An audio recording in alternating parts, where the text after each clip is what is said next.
მოგესალმებით, პატრიცემულო მაყურებლებო. ჩვენ წინა გადაცემაში გავარჩიეთ ისეთ საინტერესო საკითხი, როგორიცაა ანდაზები და ანდაზებში ჩადებული აზრი, რომელსაც ჩვენ ერთმანეთს გადავცემთ სწრაფი და მოხერხებული გზით. თუმცა არის კიდევ ერთი მნიშვნელოვანი საკითხი, რომელიც ასევე მოითხოვს ყურადღების მიქცევას, რადგან ჩვენ ადამიანები ხშირად ვუშვებთ ისეთ შეცდომებს, რომელიც ფაქტიურად ხელს უშლის აზრის ისევე სუფთად გადაცემას, რა სუფთადაც ან სხარტადაც არის ჩამოყალიბებული. ნათქვამია, კარგ თქმელს კარგი გამგონი უნდაო, ანუ ჯერ საჭიროა რომ კარგად თქვას ადამიანმა, სწორად ჩამოაყალიბოს აზრი და მერე სწორად გაიგოს, მაგრამ თუ ჩვენ ადამიანები ლაპარაკისას სიტყვის მნიშვნელობებს არასწორად ვიხმართ, არასწორი მნიშვნელობით ვიხმართ სიტყვებს, მაშინ გამოვა რომ ჩვენი აზრი ბუნდოვანი და გაუგებარი გახდება ჩვენი თანამოსაუბრისათვის. ამიტომ დღევანდელი გადაცემის თემა შევარჩიე რატომ ხმარობთ სიტყვებს არასწორი მნიშვნელობით. ჩვენი გადაცემის სტუმარი დღეს არის ბატონი ირაკლი შავიშვილი. მოგესალმებით ირაკლი. მოგესალმებით თქვენ მაყურებელს და მადლობა მოწვევისთვის. ირაკლის ძალიან ბევრი საინტერესო დაკვირვება აქვს როგორც წესი თითოეულ სიტყვასთან დაკავშირებით, მაგალითად მე მახსენდება ერთხელ განმიმართა სიტყვა საუცხო, რამდენად სინამდვილეში კარგი სიტყვა იმისთვის რომ ამ ასეთი დამოკიდებულების მიმართ კარგად განეწყო.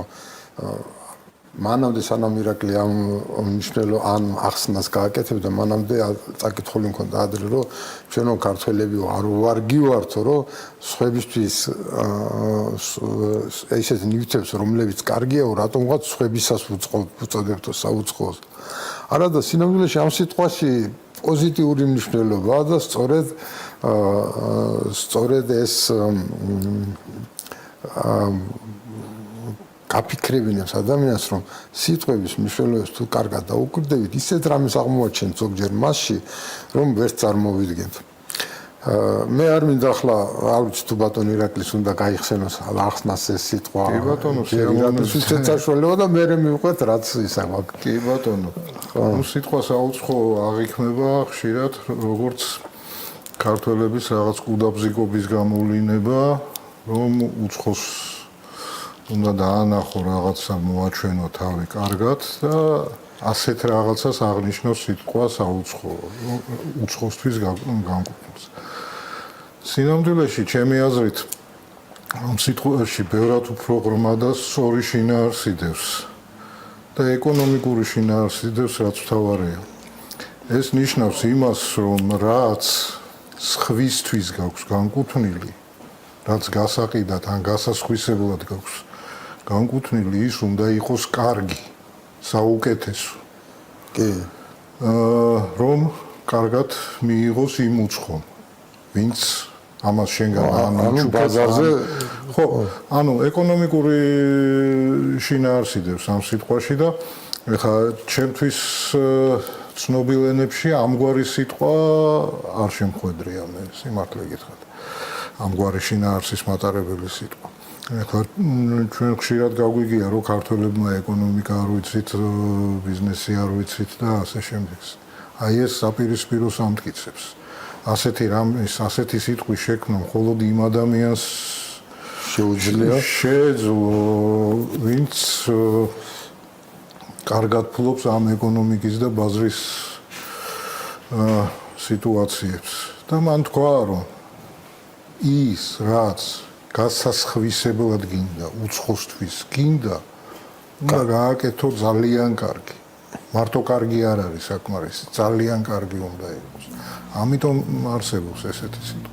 ჩემი აზრი ასეთია ყოველ შემთხვევაში. მე ვეთანხმები, მეც ვფიქრობ, რომ სწორედ ეგ მნიშვნელობა უნდა ჩავდოთ ამ სიტყვაში.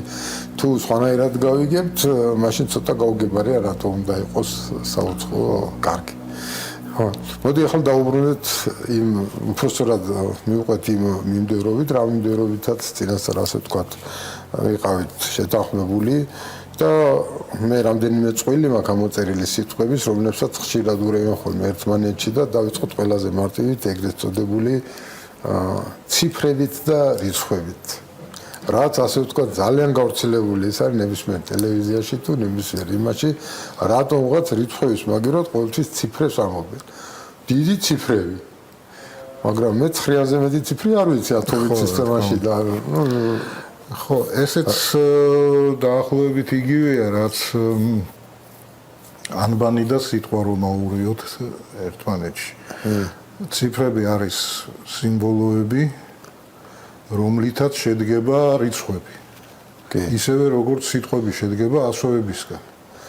ხო, მაგრამ და ეს სიტყვები შეიძლება იყოს ერთასოიანიც, ისევე როგორც რიცხვიც შეიძლება იყოს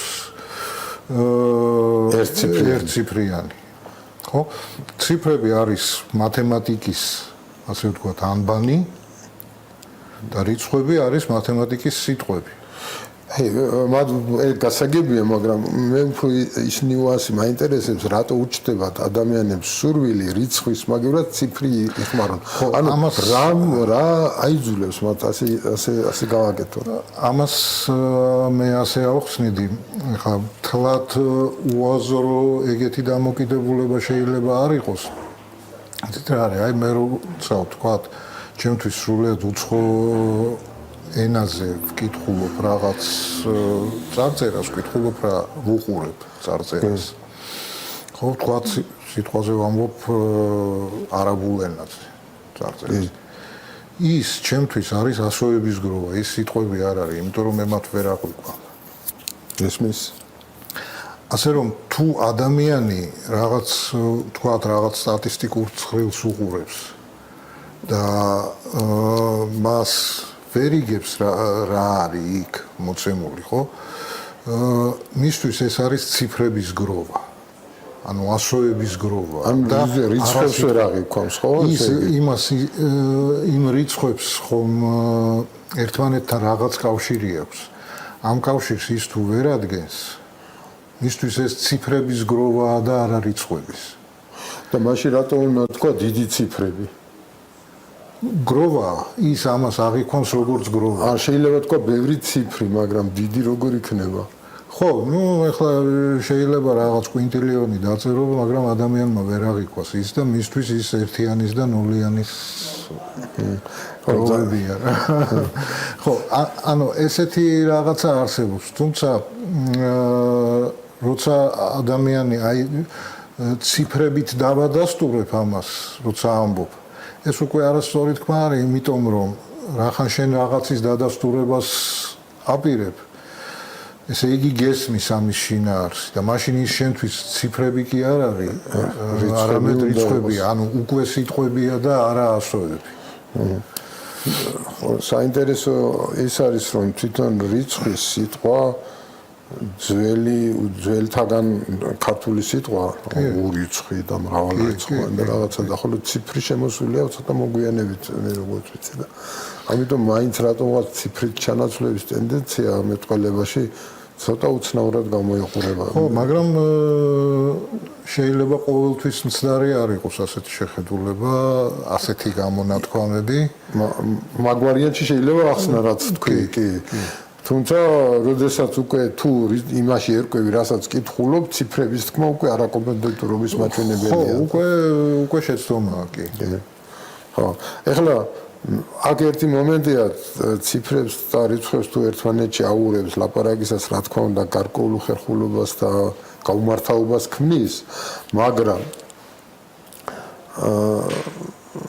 ეს ამ დონეზე რჩება და ასე ვთქვათ, გადამწყვეტი მნიშვნელობა არ აქვს, მაგრამ უფრო პრობლემულია, როცა სხვა ტერმინების აღრევა ხდება. მაგალითად, ერთი მნიშვნელოვანი საკითხი, რაც გამოყოფილი აქვს, შეგვიძლია სხვაც შემოვიტანოთ, რა თქმა უნდა, მაგრამ მაგალითად, რა განსხვავება ძალის გამოყენებასა და ძალადობას შორის. ადამიანები ამ ორ შორისაც განსხვავებას ვერ ხედავენ. არადა ეს პრინციპულად სხვადასხვა ძალიან სერიოზული თემაა, ჩემი აზრით. ძალადობა და იძულებას ვერ ვარჩევთ ხოლმე ხშირად ერთმანეთს. ხო, ძალის გამოყენება შეიძლება იძულება ხო, ძალის გამოყენება იძულებისთვის ხდება, ხო? იცით რა არის? ისე მასეჯობია ჩავენიშნო, იმიტომ რომ იძულება უფრო მოკლე და იგივეს გამოხატავს სინამდვილეში. საქმე ის არის, რომ ძალადობა და იძულება შეიძლება რაღაც ნაწილში ერთმანეთს ემთხვეოდეს, მაგრამ ეს არ ნიშნავს, რომ ისინი ერთ და იგივეა. პრინციპულად სხვადასხვა. ისევ მათემატიკის სფეროში რო გადავიდეთ, არსებობს მთელ რიცხვთა სიმრავლე და არსებობს ნატურალური რიცხვთა სიმრავლე, ხო? რაღაც ნაწილში ისინი ერთმანეთს ემთხვევიან, მაგრამ რაღაც ნაწილში განსხვავდება. რიცხვთა სიმრავლე მოიცავს ნატურალურ რიცხვთა სიმრავლეს. ანუ ძალადობა შეიძლება მოიცავდეს იძულებას, მაგრამ ესენი ერთ და იგივე არ არის. ხო? არა, მათ მე მგონი ორივე შეიძლება იყოს ძალადობა და არ იყოს იძულება, ან პირიქით შეიძლება ძალადობა იძულების გარეშე ძნელი წარმოსადგენია. მაგალითად არის თუ არა ქურდი მოძალადე.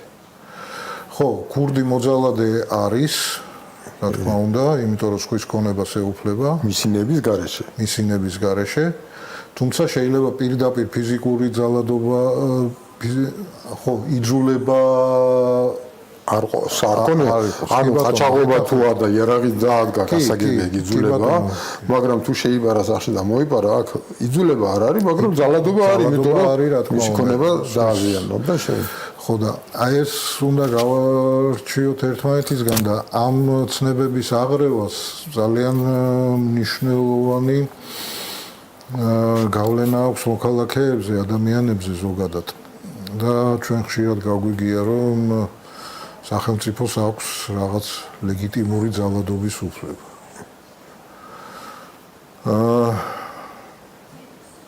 ეს არის სრული სიცრუე.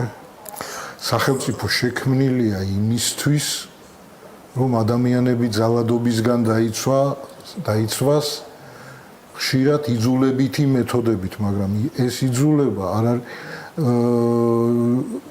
არ შეიძლება ჩაითვალოს ძალადობად, ხო? მაგალითად, არსებობს სახელშეკრულებო იძულება. ხო? ის პირგასამტეხლო იქნება თუ ჯარიმა რაღაც ვალდებულების შეუსრულებლობისთვის. თუ იმის ახსრულებას იწყებ, ეს ძალადობა არ არის, ეს არის იძულება. არა, აქ შემთხვევაში თუ იძულებას არ გააკეთებ, ის იქნება ძალადობა, იმიტომ რომ დაეღო მეორე პირისუფლება. ეს არის იძულებითი მეთოდებით თავის დაცვა ძალადობისგან. ხო? ამიტომ ესენი და ხშირად მომისმენია წამიკითხავს, რომ სახელმწიფო არის ძალადობის ინსტრუმენტი. არ არის სახელმწიფო შექმნილი ძალადობისთვის. არა, მოდი აქ ერთი რამეს უნდა გავუსვათ კიდე ხაზი. იდეა სახელმწიფოს არსებობის, ანუ ჩვენ იმიტომ ვეგუებით სახელმწიფოს არსებობას, რომ თავისი იძულების მექანიზმებით უზრუნველყოს ჩვენი დაცვა ძალადობისგან. ეს გასაგები. თუმცა სინამდვილეში ესე არ არის, ხო? არა, მოდით ასე ვთქვათ, ის რომ დანა არ არის აუცილებლად ძალადობის ინსტრუმენტი. დანა არის ჩვეულებრივი ინსტრუმენტი, რომელსაც ვიღაცა გამოიყენებს ძალადობისთვის და ვიღაცა სხვა საქმისთვის ჯოხის გასათრელად გამოიყენებს რა. თავდაცვისთვისაც შეიძლება გამოიყენოს თავდაცვისთვის გარკვეულ შემთხვევაში. ხო, ამიტომ ის რომ ხელისუფლებები სახელმწიფოს იყენებენ მოქალაქეებზე ძალადობისთვის, ამაში მე ყველას ვეთანხმები, ვინც ამას ამბობს, მაგრამ სახელმწიფო რომ იმისთვის არის შექმნილი, რომ მოქალაქეებზე იძალადოს, ამას არ ვეთანხმები პრინციპულად რა. ხო, არა, ძალადობა იდეა არ არის სექტორი სახელმწიფო როგორ არის შექმნილი ისტორიულად, მაგათ ცოტა უფრო რთული საკითხია. ხო, რთული საკითხია, მაგრამ სინამდვილეში თანამედროვე იდეა სახელმწიფოზე არის ის, რომ მან თავისი იძულებითი მეთოდებით უნდა დაგვიცვას ძალადობისგან, ალბათ ეს უნდა იყოს მისი ეს არის მისი იდეა და საერთოდ სახელმწიფო ჩემი აზრით შეიქმნა მხოლოდ იმისთვის, რომ ადამიანებს უფრო დაცულად ეგრძნოთ თავი. მიუხედავად იმისა, რა ფორმებით მოხდა ეს, თქვა სახელმწიფოების არსებობდა რაღაც პირველყოფილი თემური წყობილება, როცა სახელმწიფო არ იყო, მაგრამ ის გადაიზარდა და იმ ადამიანების ნება რომ არ ყოფილიყო ეს სახელმწიფო არ წარმოიქმნებოდა. იქნებ სახელმწიფო იმისთვის შეიქმნა, რომ უმაქნისებს და პარაზიტებს მოეხერხებინათ დანარჩენი ადამიანების გაძარცვა და მათ ხარჯზე ცხოვრება. არ ამგონია ესე ყოფილიყო, იმიტომ რომ კი შეიძლება რაღაც მომენტში მათ დაერწმუნებინათ ეს ასე ვთქვათ, შრომელი ადამიანები, რომ მათთვის გაენაწილებინათ ფული იქნებოდათ უქონება. მაგრამ ეს დიდხანს ვერ გაგრძელდებოდა. მაგრამ უკვე 1000 წლეულებია სახელმწიფოები არსებობს სხვადასხვა ფორმით, რა თქმა უნდა, და არსებობს ჩემი აზრით მხოლოდ იმიტომ, რომ ხალხი, რომელიც ამ სახელმწიფოებში ცხოვრობს, შეიძლება მას ის წესრიგი არ მოწონდეს, რომელიც ამა თუ იმ სახელმწიფოში არის დამყარებული, მაგრამ ის რომ ეს არის ადამიანთა ორგანიზების ერთ-ერთი ფორმა და თავდაცვის ერთ-ერთი ფორმა. ჩემი აზრით ეს უეჭველია, თუმცა ჩვენ ხა ცოტა უფრო გადაუხვიეთ ალბათ ჩვენ თემას, მაგრამ დაკავშირებული ხო არის და დაკავშირებულია და შემდეგი საკითხით მაინც სახელმწიფოსა და ქვეყანას შორის განსხვავების ახსნა გვინდა, იმიტომ რომ აი ამასაც ადამიანები ხშირად ურევენ ერთმანეთში, აი მე იმ სახელმწიფოში გადავი, იმ სახელმწიფოში კი არა, იმ ქვეყანაში გადახვედი.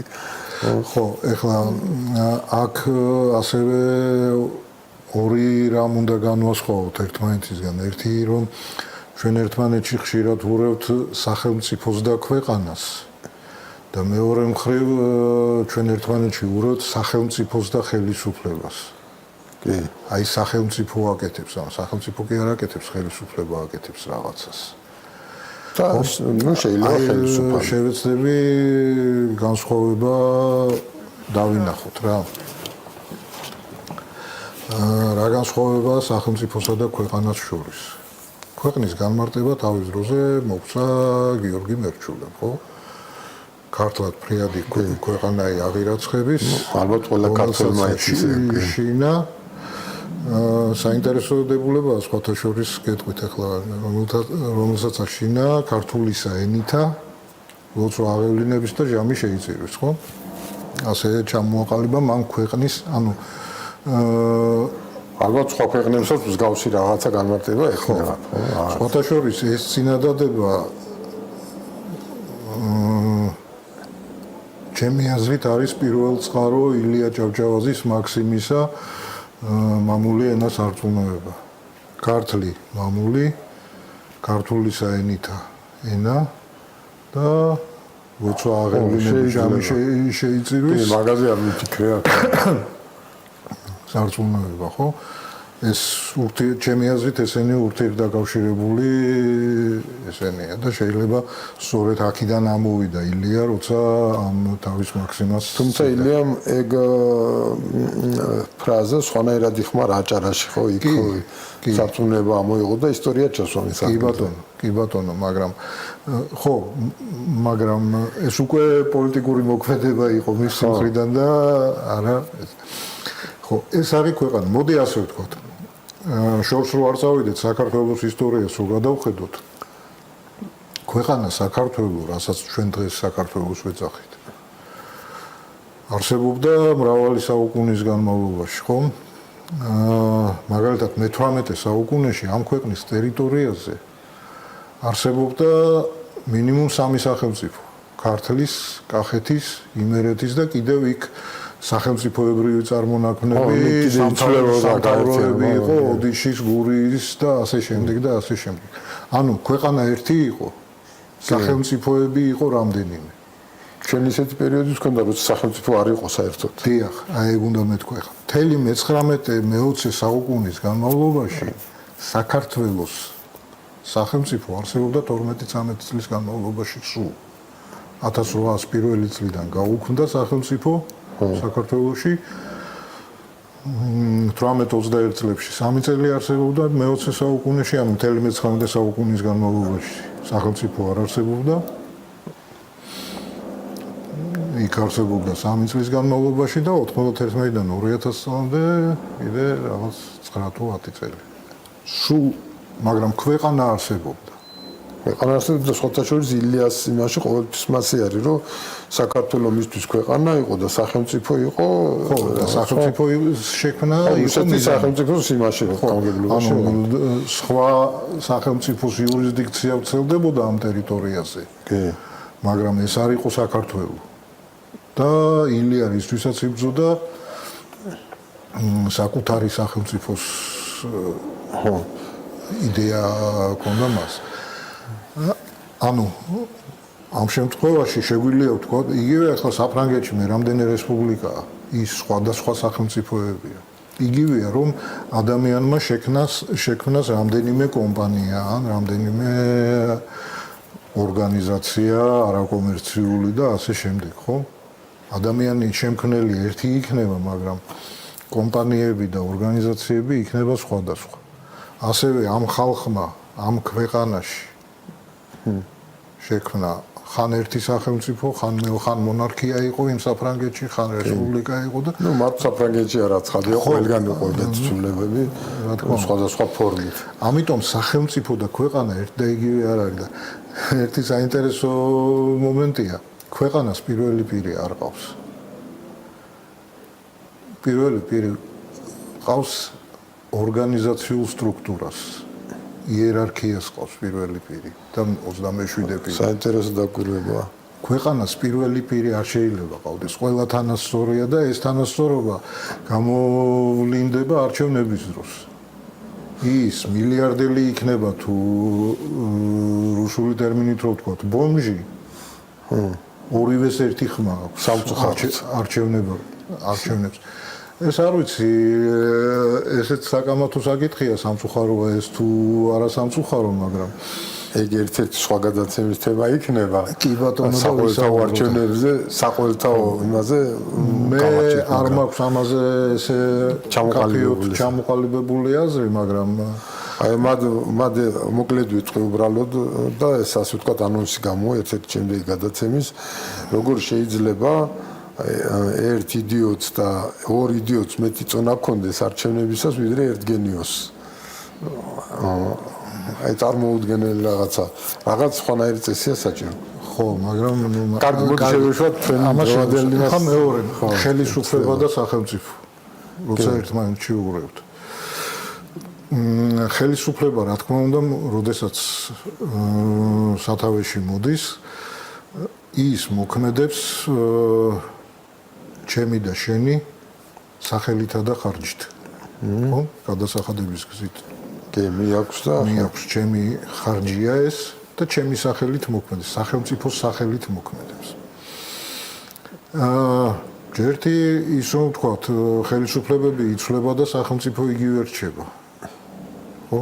კი. ანუ ეს ნიშნავს რომ სახელმწიფო იცვლება ზოგჯერ, მაგრამ კი, მაგრამ უფრო ხელისუფლებები უფრო ხშირად იცვლება. იცვლება. ნორმალურ ქვეყნებში 4 წელიწადში ერთხელ ხო, ნუ მაგალითად იტალიაში ბოლო 60 წელიწადში 57 ჯერ შეიცვალა ხო მთავრობა ბერლუსკონის დროს ბერლუსკონის დროს შეიცვალა ეგ ტრადიცია, ასე ვთქვათ. ხო? ასე რომ აშკარაა რომ ესენი ერთ და იგივე არ არის. რომ შევადაროთ შედარება რო გავაკეთოთ. რაღაც საქმეში ადვოკატი მოქმედებს ჩემი სახელით და ჩემი ხარჯით. და მის მიერ ამ ფარგლებში გაკეთებული მოქმედებები ითვლება ჩემს მიერ გაკეთებულ მოქმედებებად. ხო? ანუ ადვოკატი არის ვითომ მე. არა მარტო ადვოკატი, იდეაში ნებისმიერ წარმომადგენელს რაღაც აგენტი, წარმომადგენელი და ასე შემდეგ. ნუ პირობითად ანუ ის არის ესეთი ტერმინი რო შემოვიტანოთ, ვითომ მე. ხო. ეს ზუსტად ასევე ხელისუფლებაც არის ვითომ მე. კი. და როცა ქვეყნის სახელით მისი წარმომადგენლობითი უფლებამოსილება და წარმომადგენლობითი დემოკრატია სწორედ ამას ნიშნავს, რომ ის უნდა წარმოადგენდეს ხალხს, რომელმაც ის აირჩია, ხო? მაგრამ როცა რას ვაკეთებთ, მაშინ როცა ადვოკატი გადის თავისი უფლებამოსილებების სფეროდან. დავითხოვთ ხო ამ ადვოკატს და სხვა ადვოკატს მოვიდეთ. ასევე ხდება ხელისუფლების შემთხვევაში. მაგრამ თუ ადვოკატი დაიწყებს კუნთების თამაშს და აქეთ ძალადობ ჩემზე სიტყვაზე. აქეთ ძალადობ ჩემზე რომ არავითარ შემთხვევაში არ დამითხოვო და მე უნდა წარმოგადგენდე შენ და არა მარტო ამ ფარგლებში, ჩემ ფარგლებს გავაფართოვებ და შენ სამზარეულოშიც და საძინებელშიც შემოვალ. ხო? ეს უკვე ძალადობაში გადაიზრდება და მე მაქვს ყველანაირი უფლება, რომ ის ნებისმიერი საშუალებით მოიცილო თავიდან. ანუ, როდესაც ხელისუფალი სახელმწიფო სტრუქტურების მეშვეობით ძალადობას იწყებს, ხალხს სრული უფლება აქვს მიმართოს იძულებას, რომ ის ხელისუფალი წავიდეს ხელისუფლებით. რა თქმა უნდა. შეიძლება ამის სახელმწიფო სხვადასხვა შეიძლება იყოს, ნებისმიერი შეიძლება იყოს, მაგრამ ყველაფერი არის დამოკიდებული ხალხის ნებაზე, იმიტომ რომ ის არის ხელისუფლების წყარო. ხო, ამ დროს შეიძლება სახელმწიფო იგივე იყოს, სახელმწიფო იგივეა, შეიძლება სახელმწიფო შეცვალო ხელისუფლებასთან. შეიძლება ვთქვათ სახელმწიფო სტრუქტურა თუ რესპუბლიკა გადაიყვანო მონარქიაში, შეიძლება ეს შენ რასაც გადავწყვეტ, რა ფორმასაც ისევე როგორც შენ მოგინდება შეფესეს დააფუძნებ, მოგინდება სააქციო საზოგადოებას და მოგინდება არაკომერციულ ორგანიზაციას. ამ საუბრით მე მგონი გამოვკვეთეთ რა სხვაობა ქვეყანას სახელმწიფოსა და ხელისუფლებას შორის. ეს სამი სხვადასხვა ტერმინია და საჭირო არის რომ როგორმე მივეჩვიოთ მათ სწორად გამოყენებას თავის ადგილზე. სხვანაირად აზრი ბუნდოვანი ხდება და ზოგჯერ კაფიობა იკარგება საკმაოდ. არა მარტო კაფიობა იკარგება, არამედ ხელისუფლებები ზოგადად არა მარტო საქართველოში, არამედ ალბათ ყველგან მუდმივად ცდილობენ, რომ ეს განსხვავება წაშალონ ამორჩევლების თვალში. სახელმწიფო ეს მე ვარ. სახელმწიფო ეს ის შეიძლება იყოს სახელმწიფო ლუდოვიკო თავის დროზე, რადგან მონარქიის თვისება ცოტა სხვანაირია ვიდრე დემოკრატიისა. მონარქიის დროს ითვლება, რომ ის არის ერთი პირის საკუთრება, ის ქვეყანა. და ამიტომ ეს რაღაც გადებით შეიძლება დაუშვათ რომ ის სწორი იყო, მაგრამ დინასტია ამ შემთხვევაში რა არის? მემკვიდრეობითობაა. ხო, მესაკუთრის მემკვიდრეობითობაა რა. კი. ხო. ამიტომ იქ ცოტა სხვა ფორმებია, მაგრამ რესპუბლიკა, ასე ვთქვათ, რესპუბლიკა არის წარმომადგენლობითი დემოკრატიის ფორმა. ხო, კარგი, მოდი მაგნიუანსების შინუღა შევალთ. ახლა უფრო ის ვთქვათ, რომ ამას ამ ტერმინების აღრევას ყველა ხელისუფალი რომ თავის გაიგივებას აკეთებს სახელმწიფოს და სახელმწიფოს გაიგივებას აკეთებს ქვეყანასთან იყენებს იმისთვის, რომ ასე ვთქვათ, უფრო ფართოდ გამოიყენოს თავისი უფლებები ჩვენ წინააღმდეგ. უზურპაცია მოახდინოს ძალაუფლებას. ამიტომ ჩვენ ყოველთვის უნდა ვიცოდეთ, რომ არ განსხვავდება ერთმანეთისგან ის ქვეყანა ვერასოდეს ვერ იქნება და მოცემული წარმომადგენელი პირი ხელისუფალი ვერასოდეს სახელმწიფო ვერ იქნება თვითონ. უბრალოდ ის სახელმწიფოს განაგებს მოცემულ მომენტში და უბრალოდ აი წეღარო ვთქვი ახალი ტერმინი შევქმნათ მეთქი ვითომ მე? ხო. ხო? აი როგორც ადვოკატი არის ვითომ მე? ხო. ხელისუფლებაც ასევე არის ვითომ სახელმწიფო. აი ეს უნდა დავიმახსოვროთ და გავიგოთ რა ხელისუფლება არ არის სახელმწიფო. ხელისუფლება წარმოადგენს სახელმწიფოს და ის არის ვითომ სახელმწიფო. ხო, ეხლა ვითომ აი არა ძალიან უარყოფითი გაგებით არამედ ნუ კვაზი სახელმწიფო. ხო, თულია უფრო მასე უფრო ვართულებ ვითომ სახელმწიფო. ერთ სიტყვით ჩვენი მიზანი ახლა შეიძლება იყოს თუ დაუშვათ არ მოგწოს დღევანდელი მართლობა და ვითარება ქვეყანა, შეიძლება გვინდოდეს უბრალოდ ხელისუფლების შეცვლა, ან შეიძლება გვინდოდეს სახელმწიფო ფორმის მართლობის შეცვლა. და წარმოსაჩენია და წარმოსაწევია წინა პლანზე ის თუ ჩვენ რა გვინდა. ქვეყნის შეცვლა რო არ გვინდა გასაგებია ჩვენ ქვეყანას არც ერთი არ გავიმეტებთ. ჩვენ ძალიანაც რომ გვინდოდეს ვერ შევცვლით. ქვეყანას ვერ შევცვლით. სახელმწიფოს შეცვლა შეგვიძლია. ახლა ისტორიულად ბევრი ქვეყანა არსებულა და განადგურებულა, როგორც ქვეყანა აღარ არსებობს, მაგრამ იდეაში ლაპარაკი მიდის სახელმწიფოს და ხელისუფლების ცვლილებაზე და არის საუბარი რომ გადავიდეთ მონარქიაზე, კონსტიტუციურ მონარქიაზე და ასე შემდეგ ამაზეც არის ხო თუ კარგი ხელისუფალია სიტყვაზე შეიძლება სახელმწიფო შეიცვალოს, მაგრამ ხელისუფალი იგივეც დარჩეს რა პრობლემაა. კარგი, ეს გასაგებია, მაგრამ მე მგონი ამაზე დეტალიზაციაც იქნება ხოლმე საჭირო და ალბათ შემდეგ გადაცემებში დაუბრუნდებით გავსაკითხებს. ბატონი ირაკლისაც ალბათ მოვიწვევ არა მარტო ამაზე სხვა საკითხებზე ძალიან საინტერესო მოსაუბრია და თავისი მოსაზრებები აქვს ბევრ რამეში. თუმცა ახლა რაც მონიშნული მაქვს ის საკითხები იქნება ყველა გავიაროთ. და ერთი რამე რაც ძალიან მტკივნეული არის ხოლმე ჩემთვის, რაც განსაკუთრებით როცა ეკონომიკური საკითხები არა მარტო ეკონომიკური სხვა საკითხებიც განიხილება, ძალიან ხშირად ურევენ ადამიანები ერთმანეთში სიტყვას ეფექტურს და ეფექტიანს. ამ სიტყვებს შორის იმდენად დიდი სხვაობა რომ წარმოუდგენელია ეს ამათი ერთმანეთში არის, მაგრამ ჩვეულებრივად იხმარობენ თითქოს ახსნაც არ შეველი ზოგჯერ. რა ჯერ მოდი ჩამოვაყალიბოთ კაფედ გამოკვეთოთ ეს სხვაობა და მე ხო მოდით ასე ვთქვათ ეხლა აქ ეს აღრევა შეიძლება გასაგები იყოს სხვათა შორის ინგლისურში ჩამოხვედრია ის აღრევა მაგურ ტერმინს შორის ინგლისურ ტექსტში ეფექტური და ეფექტიანი რა არის ის რასაც რაღაც ეფექტი აქვს შედეგი ეფექტიანი ნიშნავს რომ უკვე შედეგი დგება რაღაც შედეგი დადგა ეფექტური ნიშნავს მოდი ესე გავუყოთ მოქმედს ან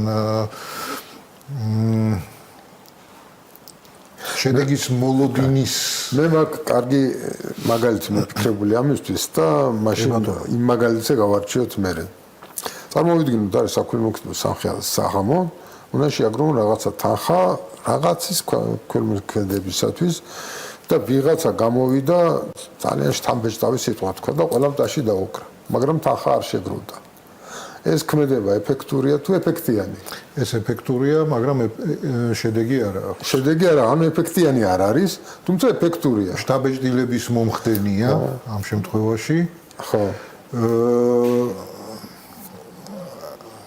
ეხლა მოდი პირიქითაც შეიძლება ვთქვა მაგალითი შევატრიალოთ ხო გამოვიდა ძალიან უსახურად არა ვიღაცამ ძალიან შთაბეჭდილების მომხდენი სიტყვა თქვა ხო და ვიღაცა გამოვიდა უსახურად როგორც ჩვენ თქვი და მთელი ამ ორივე გამოსვლის პროცესში ეს შემოწირულობები გროვდებოდა და აღმოჩნდა რომ ერთი სიტყვის დროსაც და მეორე სიტყვის დროსაც ადამიანები ერთი და იგივე თანხას თქვათ 100 ლარს დებდნენ შემოწირულობის სახით ხო აი ეს შემოწირულობის ოდენობა ეფექტური ოდენობა არის 100 ლარი ანუ ყველა გამოიყენებდა ამ ოდენობას ხო მაგრამ ანუ იმას გამომსვლელების სიტყვას ამაზე შთაბეჭდილება გავლენა არ მოუხდენია.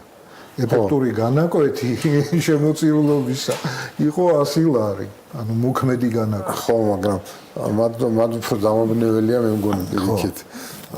სინამდვილეში უფრო მარტივად რომ ჩამოვაყალიბოთ, შეგროვილი თანხა არის შედეგი და ეფექტი, დაუშვათ თუ ადამიანი უსახურად გამოვიდა, მაგრამ მაინც შეგროვდა ის თანხა რაც საჭირო იყო არაეფექტური, მაგრამ ეფექტიანი.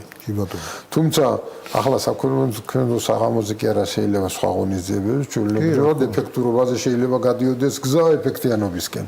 მაგრამ შეიძლება ზოგჯერ სულად არ ემთხოვდეს ერთმანეთს. ამიტომ არის მნიშვნელოვანი რომ მათ შორის სხვაობა დავინახოთ, როცა ვლაპარაკობთ. ხო, რა თქმა უნდა. თუ სწორად არ ვიხმართ ამ ტერმინებს, მაშინ ვაბუნდოვანებთ, ასე ვთქვათ. ხო, ну ეფექტური უფრო ნიშნავს შტაბეჭდავს მოქმედს ან შტაბეჭდავს ან შტაბეჭდილების მოხდენას. თუმცა უარყოფითი ეფექტიც შეიძლება არსებობდეს, ხო? კი. უარყოფითი შეიძლება, უარყოფითი ის მოახდინოს. შტაბეჭდილება. ეფექტიანი არის რაღაც შედეგის მომცემი. კი. ხო და ესეც საჭიროა ადამიანებმა გავიაზროთ. ნუ ჩემი ჩათვლით იქნება მეცდელება ხოლმე რა ვიცი. ხო, რა თქმა უნდა. ხო.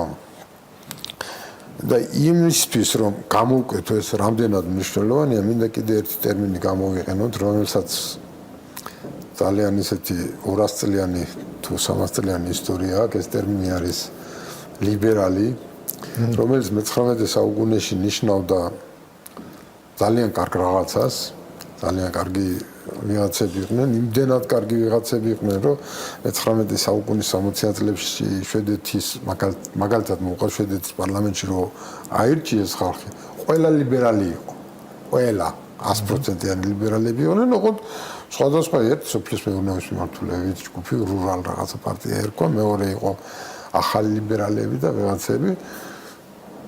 მაგრამ რა მოხდა მე-20 საუკუნეში? ნუ ილია ჭავჭავაძეც ლიბერალი. ილიაც ლიბერალი იყო. ჩვენთანაც უბრალოდ სირცხვილი იყო ლიბერალობის სალანძაღოდ გამოყენება ეს მის იმაშიც ჩანდა. ხო, მაგრამ მე-20 საუკუნეში მოხდა რაღაცა და აღმოჩნდა რომ პრაქტიკულად სოციალისტები ამერიკაში ლიბერალებად იწოდებიან. ევროპაში თლად ასე არ არის, მაგრამ სოციალური მეებზე და მემარცხენე იდეებზე რაღაც ორიენტირაცია ეგრეთ წოდებული მე ეგრეთ წოდებული შეძახი მაინც ლიბერალებში გაზრდილია და დღეს უკვე როცა ადამიანი იტყვის ლიბერალი, გაუგებარია რას ნიშნავს თუ არ დააყოლებ ან კლასიკურ ლიბერალს, ან არ იტყვი ლიბერტარიანებს. ხო და ჯერ საინტერესოა რამ გამოიწვია ასეთი სახეცვლილება ამ სიტყვის და შემდეგ ასახსნელია კიდე რომ ეს სერიოზულ უხერხულებს იქნებს იწევს აი დაუშვათ გინდა ლიტერატურაში და გინდა უბრალოდ საუბარში. ხო, ჩემი აზრით ეს გამოიწვია იმან რომ სოციალისტურმა იდეოლოგიამ პრაქტიკაში განიცადა კრახი, ყველგან დამარცხდა, ყველგან ან წარმოშვა დიქტატურა. წარმატების მაგალითი არ არსებობს. პრაქტიკულად არ არსებობს წარმატების მაგალითი სოციალისტური იდეოლოგიის და იმისათვის რომ თავისი შეხედულებები რაღაცნაირად შეენიღბათ, იმას რო ეთქვა რომ საერთოდ ყველა დიქტატურა, რომელიც ამ მე-19 საუკუნეში წარმოიშვა, პრაქტიკულად ყველა სოციალისტი იყო. ხო, გიტლერიც სოციალისტი იყო. სოციალისტი მემარჯვენეს უძახიან, მაგრამ სინამდვილეში იგი ნაციონალ-სოციალისტური პარტია ერქვა მას, ხო? კომუნისტებიც სოციალისტები იყვნენ. ფაშისტებით. და მაო-ძედუნიც სოციალისტი იყო. ისიც კომუნისტი იყო. ყველაზე დიდი კაცი ჭამიები, ჩამოთვალე ახლა, ხო, კაცობრიობის ისტორიაში, ალბათ. კი, რამდენი ხალხის მე-20 საუკუნეშია დახოცილი, იმდენი მგონი მთელი დანარჩენი ისტორიის მანძილზე მაო-ძედუნი, სტალინი და ჰიტლერი. სტალინი ლენინთან ერთად, რა თქმა უნდა. ხო? ესენი ამიტომ სოციალიზმმა წარმოშვა ეს აღარ ვამბობ იქ რა ქვია წითელ ქმერებზე და ჩე გევარაზე და პროცენტულად რა იყო მე მგონი იქ უარეს სიტუაცია იყო კამბოჯაში მაგხი ხო ყველა ესენი იყვნენ სოციალისტები ამიტომ ამ თვალსაზრისით სოციალიზმმა კრახი განიცადა და იმისათვის რომ ეს თავისი მისწრაფებები შეენიღბათ და ირქვეს ასე ვთქვათ ყველაზე სწორი სახელი ის მხოლოდ ნიღაბია ლიბერალობის ნიღაბია რა თქმა უნდა და ამით გააფუჭეს ეს რასაც სინამდვილეში ლიბერალი ახლა შემოვიდა საერთოდ ოქსიმორონი ძალიან გამოყენებადი ლიბერალური ფაშიზმი ხო ნუ ახლა ფაშიზმი შეუძლებელია ლიბერალური იყოს ისევე როგორც ლიბერალიზმი შეიძლება შეუძლებელია ფაშისტური იყოს რა ხო ლიბერალური სოციალიზმი შეუძლებელია ხო რა თქმა უნდა შეიძლება ამას კიდევ გარკვეული ბიძგი მიცამ პოსტ ომის შემდგომი გერმანიის ეკონომიკურმა რეფორმებმა როცა ერხარდმა თავის პოლიტიკას დაარქვა სოციალური საბაზრო ეკონომიკა. კი. მაგას აქამდე შეცდომად უთვლიან, რომ სოციალური დაარქვა, მაგრამ მათ ერთი პრობლემაა, მას რო არ დაერქმია, მიეცემოდა კი საშუალება გაეკეთებინა ის, რაც გააკეთა. ხო, აი ეგ არის მაგის გამართლება და მაგას თვითონ ამბობდა. ერხარდი თუ არ ვცდები, ჰაიეკმა კითხა, სოციალური საიდან მოიტანეოდა. ნუ ეს ხო იციო, რომ იმისთვის პროპაგანდისტვის არისო და სინამდვილეში საბაზრო ეკონომიკაზე სოციალური არაფერი არ არსებობს. ასე ახსნა ესე გადმოცემით, ასე ვიცი, ჰაიეკისა და ერხარდის საუბარი ერთმანეთთან, ხო? ამანაც შეიძლება მისცა ბიძგი იმას, რომ ჩვენ თვლით და ხშირად ვამბობთ, რომ აი ევროპა სოციალისტურია და რა მშვენივრად ცხოვრობენ. დაავიწყდათ როგორ მივიდნენ იმ მშვენიერ ცხოვრებამდე. არა, დაავიწყდა ერთია და კი სოციალისტური მისწრაფებები ხშირად ძალავს, ასე ვთქვათ, ერევა სხვა, იმიტომ რომ მოსასმენად გაუთვითცნობიერებელი ადამიანისთვის მოსასმენად სასიამოვნოა ის იდეები, რასაც ის ქადაგებს, მაგრამ სინამდვილეში ეს თავის შედეგს ვერ აღწევს. სინამდვილეში ევროპა არანაირი სოციალისტური არ არის, სადაც კერძო საკუთრება ის სოციალისტური აღარ არის. ხო, მაგრამ ევროპას აქვს ბევრი სოციალური კი, სოციალური ვალდებულებები აქვს, რაც მის განვითარებას აფერხებს და ჩემს ძალიან სუჟის დაბეჭდილება დატოვა ახლა მაგალითად გერმანიაში სიტუაციას რო შეხედავ, სულაც აღარ არის ისეთი დაწინაურებული ეკონომიკა, როგორც იყო თუნდაც 30 წლის წინ. გეთანხმები, საქმე ის არის, რომ ევროპაში ლიბერალიზმმა მოიტანა ძალიან დიდი შემოსავალი ბიუჯეტში. ხელისუფლები და ხელისუფლებას ეს თანხა რაღაცაში ხო უნდა დაეხარჯა. ნუ შემოუვიდა ეს თანხა. შეემცირებინა გადასახადები. შეემცირებინა, მაგრამ აი რო შეამცირა, უფრო მეტი შემოუვიდა რა. ხო და რაღაცაში ხო უნდა დაეხარჯა და თქვა რომ მოდი ავიდებ რაღაც ვალდებულებებს და აი რაღაცა პენსიას დაგინიშნა, რაღაც ფორმით უკან დაგიბრუნა. მაგრამ შემდეგ ამან უკვე მახინჯი ფორმები მიიღო და დღევანდელი მდგომარეობით უკვე ამას ზალადობის ხასიათი აქვს, მაგრამ მე მგონია თავიდანვე მახინჯი ფორმა იყო საერთოდ ასეთი რაღაც. ხო, რა თქმა უნდა, მაგრამ რადგან ხალხისგან გარკვეული მხარდაჭერა ქონდა, ეხლა კარგი მოსასმენია, როცა რაღაცას აი ეხლა ხშირად მეუბნებიან, რომ აი უფასოა იქ რაღაცა ჯანდაცვა და ისა და ისა. უფასო როგორ არის კაცო? შენ რამდენი გადახდილი მაგაში? ვიცი ის რომ მაგის თქმელმა რო თვითონაც გადახდილია. ისიც გამიგია რომ საბჭოთა კავშირში იყო თურმე ჯანდაცვა უფასო რა. და მე ვიცი შემთხვევები, როცა ქირურგს ავარიაში მოყოლილი ბავშვი მიუყვანეს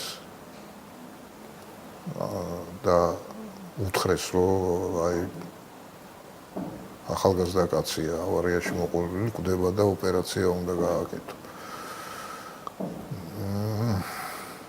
სანამ ფული არ გადაუხადეს, მანამ ამან ხელი არ მოკიდა და აღმოჩნდა რომ ის თავის შვილი იყო მე როცა ის მოკვდა. ესეთი საშინელი შემთხვევებიც ხდებოდა. და სანამ ჯიბეში ფულს არ ჩაუდებდი ექიმს, ექიმი ხელს არ მოკიდებდა. ასეთ გარყვნას იწვევს ზუსტად ის სისტემა, რომელიც არის ეგრეთ წოდებული უფასო სახელით შექმნილი და დღეს კიდე ჯანმრთელობის სისტემაში რა ხდება და როგორ ხდება ბიუჯეტიდან ფულის გამოწვევა, ეს ცალკე დიდი თემა. მაგაზეც ალბათ ვიფიქრებ მე გადაცემის გაკეთებას.